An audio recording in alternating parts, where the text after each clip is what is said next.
You're coming onto your hands and knees.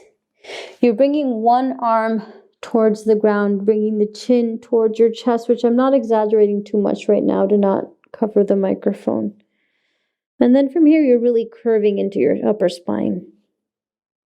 And then if you like, you stretch out the opposite leg of the arm that's on the ground, and you kind of, almost as if you were going to roll over that shoulder to really add a little bit more of an intensity. So one thing I often like to really mention before I teach this pose is that this isn't the dynamic version where your spine is in an extension. This really is a curving of your spine that you want to have happen. You want that flexion in the upper spine and in the cervical spine, and that adds a little bit of a twist to it as well. If you have a student who doesn't do shoulder stand, then this is not a pose to do. There's no consideration of even going into this pose, because that immediately just says that something with the cervical doesn't feel super comfortable. It's true that this is half pose, it's asymmetrical, so it might be easier, but to be on the safer side, we can just suppose that you can do a seated closed wings or a graceful bow to allow you to find that same target area. This is a pose that students will often also complain about pain in the shoulder. Simplest form of variation is use a blanket. They don't have to bring that foot out as well. They can just kind of lay here if they're feeling the target area. And the target area, again, I keep mentioning the flexion, the skeletal segment, but I really want to make sure I'm feeling a stretch here in the trapezius, in the rhomboids.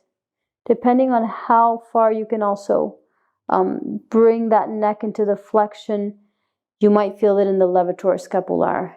For some people, just the seated version is a lot more effective in releasing tensions from the neck without adding weight on the shoulder. So the blanket is a good one, but it might be better just to give another variation, a seated variation. I include in this, which I already mentioned, closed wings because of the similar movement.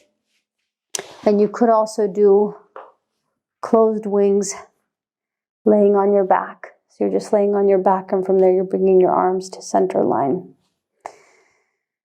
There isn't much more mystery to how to create variations in the rolling panda.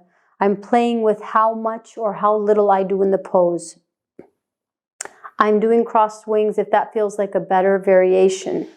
I can do also crossed wings on the ground, but this one as well is quite intense. A half version is a lovely way to be in this pose. A full version, obviously for certain body types, if there's a lot of chest, this will not be at all comfortable, so a seated version is better. And there is a version that has more of an extension. It adds to the wings element if I'm thinking of crossed wings. But this is more playing with an extension, so it's kind of more a variation of a Sphinx pose.